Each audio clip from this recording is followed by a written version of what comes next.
The scent of rosemary and roasting chicken filled the house, a perfume I had curated for over 30 years.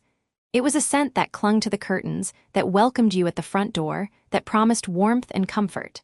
Sunday dinner. The words themselves felt like a hug, a tradition I had fiercely guarded since my Robert passed. The house, our house, was alive again with the joyful chaos that was its true purpose. From the kitchen, I could hear the familiar symphony. The clatter of cutlery being set on the dining table, the booming laugh of my son-in-law, David, the high-pitched giggles of my grandchildren, Lily and Noah, as they chased each other through the hallway. This was the sound of my life's work. This was the proof I had done something right. I pulled the heavy roasting pan from the oven, the heat flushing my face. The chicken was golden, the skin crisp, the potatoes nestled around it glistening with olive oil. A masterpiece, if I did say so myself. I allowed myself a small, private smile. This house, every scuff mark on the floorboards, every chip in the china, was a testament to me. I had bought it with Robert, a young couple's wild dream, but I had held on to it alone, a widow with a 10-year-old boy to raise. I remembered the ache in my bones from those early years, working the day shift at the law office and the evening shift at the department store, my fingers raw from counting cash, my eyes straining in the dim light as I helped Marcus with his homework late into the night. I did it so he could have the college education I never could afford. I did it so he would never know the gnawing fear of an empty pantry or a final notice. This house was not just wood and plaster. It was my sacrifice, made solid. It was the foundation of our family. "Mom, that smells incredible. Can I help with anything?" I turned to see Marcus, my boy, now a man of 40 with threads of silver at his temples. He was holding a bottle of wine, his smile not quite reaching his eyes. There was a tension in his shoulders, a slight furrow in his brow that had become familiar lately. It was the look he had when he was worrying a problem, like a dog with a bone. "You can open that wine and pour your mother a glass," I said, wiping my hands on my apron. "The good crystal, not the everyday stuff." He moved to the cabinet, his movements precise, almost nervous. I watched him, my heart swelling with a love so fierce it sometimes frightened me. He was my greatest achievement. Everything I had done, every tired muscle, every missed party, every lonely night was for him. The family gathered around the large oak table, the one that had been Robert's father's. It was crowded with platters of food: green beans almondine, my famous cheesy scalloped potatoes, a basket of warm rolls. David was already telling a loud story about a client at the garage, his hands waving to illustrate the size of a faulty engine part. Lily, my 8-year-old granddaughter, was carefully arranging her green beans into a neat line on the edge of her plate. Noah, at 6, was more interested in building a fortress out of his mashed potatoes. And then there was Chloe. My daughter-in-law sat perfectly poised, her back straight, a polite smile fixed on her face. She complimented the food, she asked David about his work, she gently reminded Noah to use his fork. It was all perfectly civil, perfectly pleasant, but I felt the distance in her politeness, the careful restraint. Her eyes, a cool, intelligent blue, would flick around the room, taking everything in, but they rarely settled on me for long. I knew she loved Marcus, and she was a good mother to the children. For that, I was eternally grateful. But the easy warmth I craved, the mother-daughter bond I had hoped for, remained just out of reach. A chasm of different backgrounds and unspoken judgments lay between us, masked by good manners. "This chicken is phenomenal, Olivia," David said, raising his glass. "A toast to the chef." We all raised our glasses.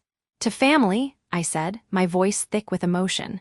My eyes met Marcus's across the table. He smiled, a real one this time, but it was fleeting.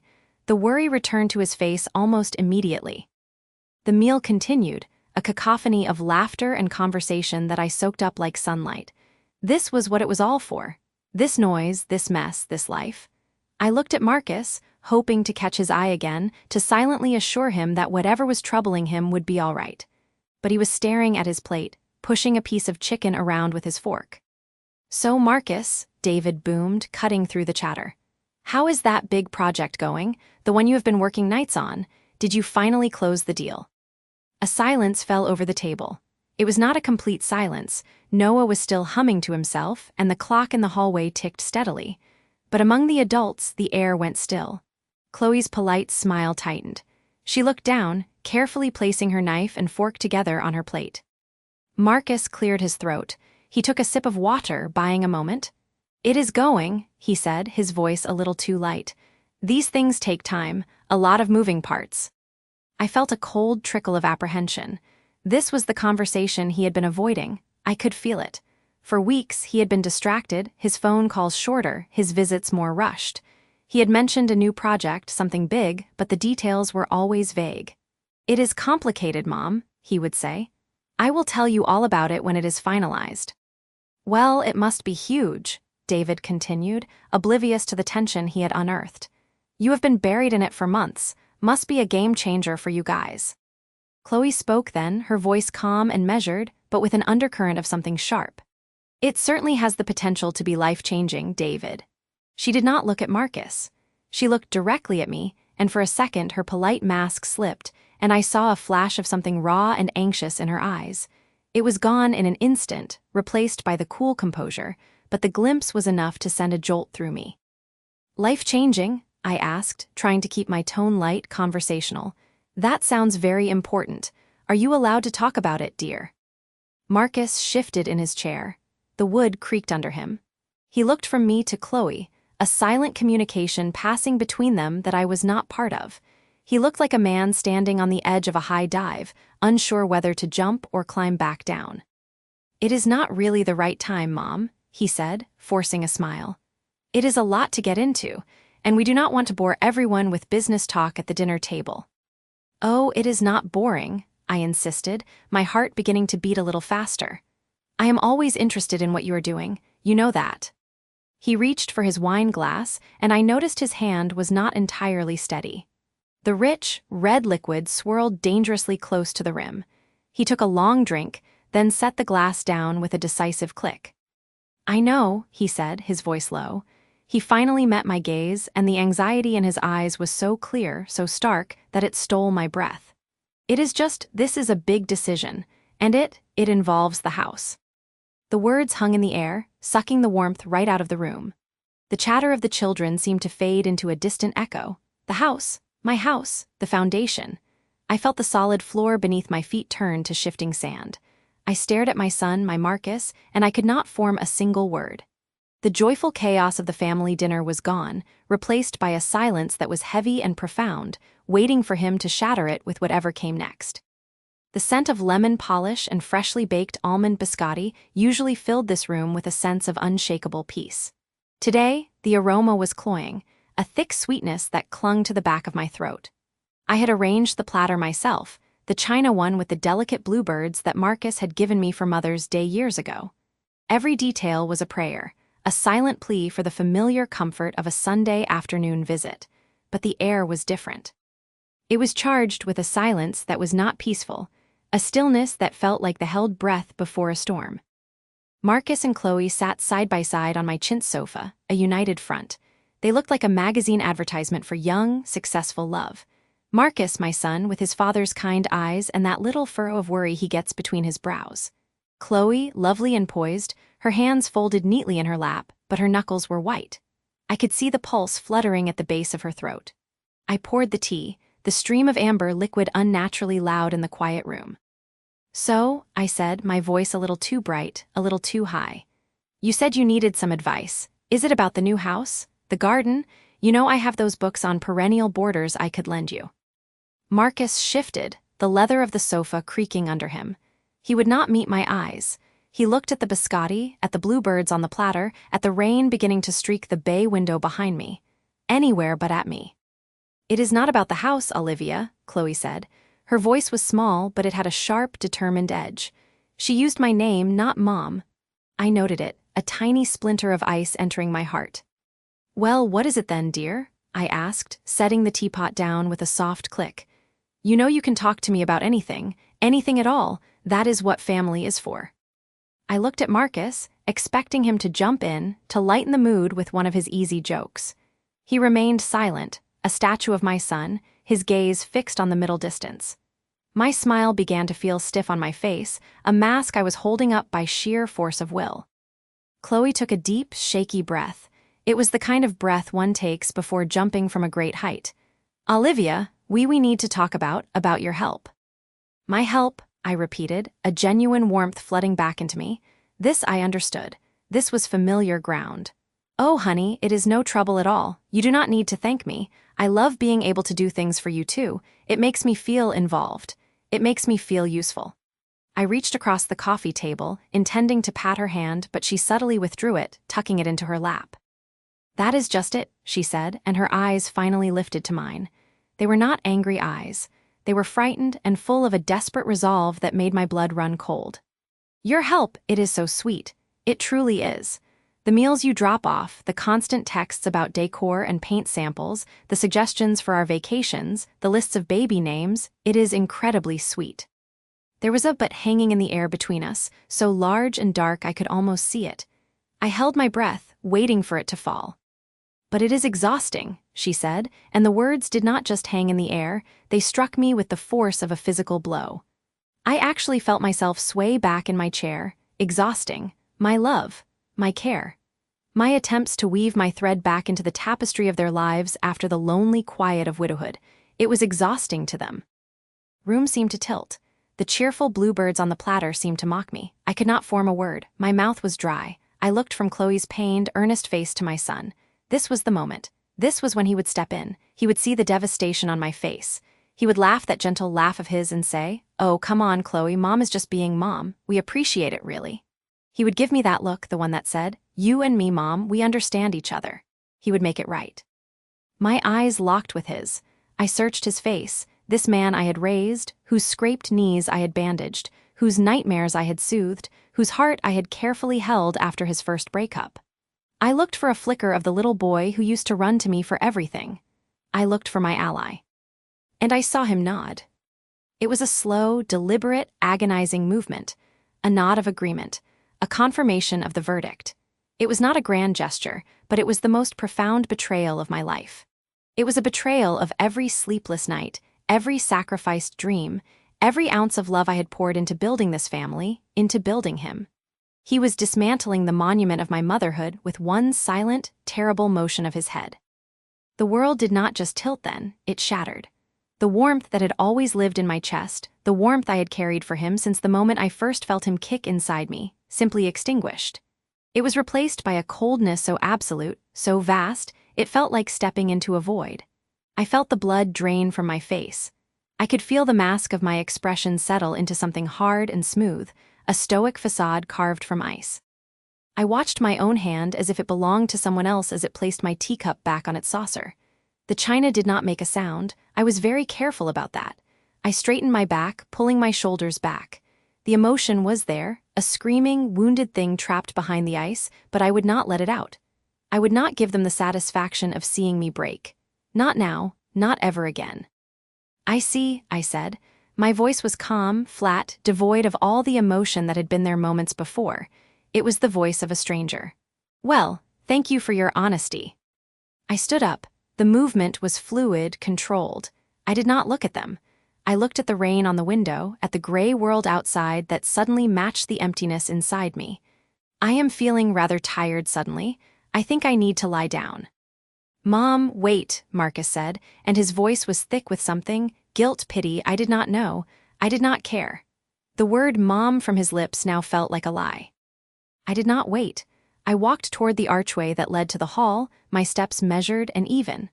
I could feel their eyes on my back, feel the weight of the silence I was leaving behind. It was a silence louder than any argument, more punishing than any shouted accusation. It was the sound of a bridge collapsing into an abyss. I did not go to my bedroom. I turned into the kitchen, my sanctuary. The light was dim. I walked to the sink and looked out at the small, neat garden I tended with so much care. The rain was falling harder now, obscuring the view. My reflection ghosted the window, a woman with a face of stone, her eyes hollow. And then, a sound from the living room. A murmur. It was Chloe's voice, low and worried. I could not make out the words, but I could hear the tone. And then I heard Marcus's reply, clear enough to carry through the quiet house, a whisper that was like a dagger finding its mark. "Just give her time," he said. "She will get over it." The words hung in the damp kitchen air. I stood perfectly still, watching the rain erase the world outside. Get over it. As if my heart were a minor inconvenience, a temporary mood to be weathered. A cold, hard certainty settled deep within me, crystallizing in the newfound emptiness. He was wrong. I would not get over it. The woman who would have gotten over it was gone, left behind on that chintz sofa. The woman standing here now, reflected in the window, was someone new. And as I stood there in the growing dark, I realized with a chilling clarity that I had no idea who she was or what she was capable of. The for sale sign went up on a Tuesday. It was not a gentle suggestion or a possibility held at a distance. It was a brutal, clinical statement in stark white and bold black letters, stabbed into the manicured lawn my father had sweated over for 30 years. I saw it from my car window, and for a moment the world telescoped into that single, sharp point. My breath hitched. I had asked for space, for quiet. I had not asked for this. This was a demolition. The phone began to ring and did not stop. It was Rebecca first, her voice a high, panicked shriek. "Marcus, what have you done? There is a sign. There is a for sale sign at Mom's house." Then David, his tone heavy with a weary accusation I knew all too well. "I hope the peace and quiet was worth it, brother." Each call was a brick thrown through the fragile window of my newfound calm. My nod at the dinner table, that simple, cowardly gesture, had become a wrecking ball. I drove to Olivia's house, my hands clenched on the steering wheel. Carol's sensible sedan was in the driveway, a clear signal that I was now the outsider. I found them in the living room, a space that suddenly felt like a museum of a life we were about to close forever. Cardboard boxes were stacked like a child's blocks, and the air smelled of dust and decisiveness. Olivia was wrapping a porcelain figurine in bubble wrap, her movements precise and devoid of sentiment. Carol stood guard, her arms crossed, a silent sentinel of my sister's resolve. "Mother," I said, and my voice sounded weak in the cavernous room. "What is this?" Olivia did not look up from her task. "It is what it looks like, Marcus. It is a moving box. You may have seen one before." "I mean the sign on the lawn." Now she raised her head. Her eyes were not red from crying, they were clear and frighteningly calm. "The house is too large for one person. It is filled with too many memories that are exhausting to maintain. You helped me see that. I am downsizing." The word was a dagger. "Downsizing? This is our home. This is where we grew up. Dad." "Your father is gone, Marcus," she interrupted, her voice flat. "He is not in these walls. He is in a cemetery on the other side of town.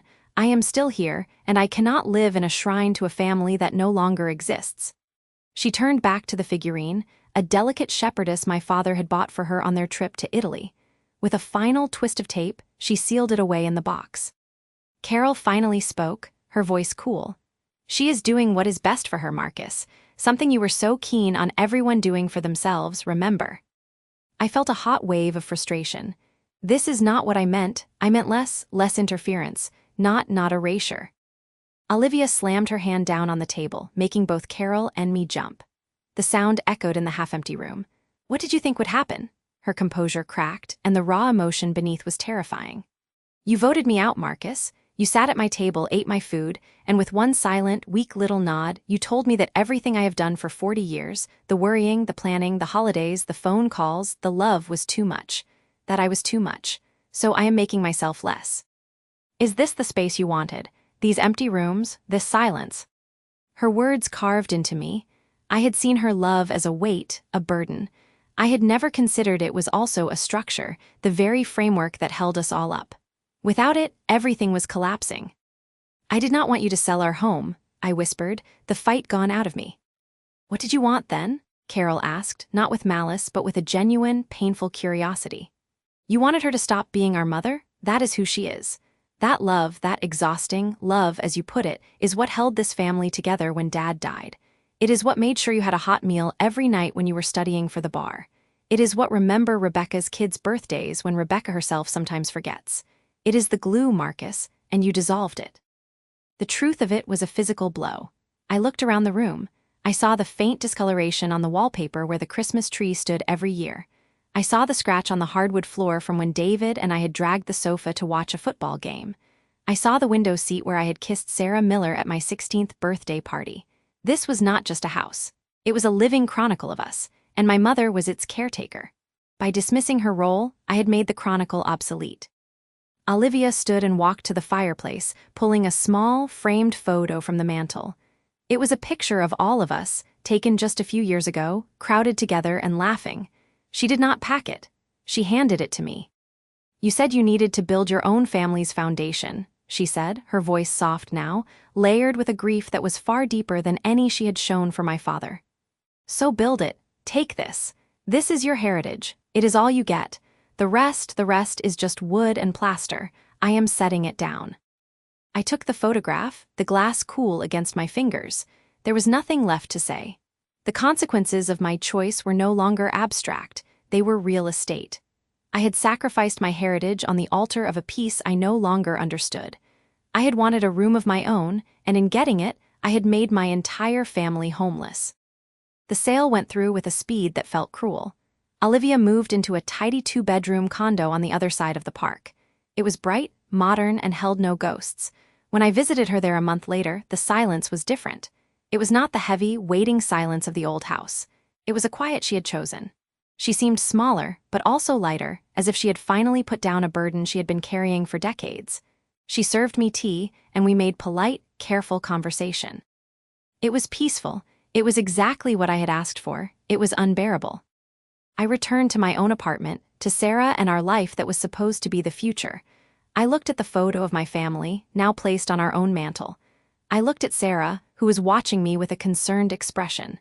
She was my peace, my sanctuary, but as I stood there, I felt a chilling dread. The foundation I was trying to build for us felt suddenly new and terribly shaky. I had torn down the blueprint of my past, without realizing I had no idea how to construct a future that could withstand the storms I now knew were coming. The space I had demanded felt less like freedom and more like a void, and I was standing at its edge, terrified that the next thing to fall into it would be us.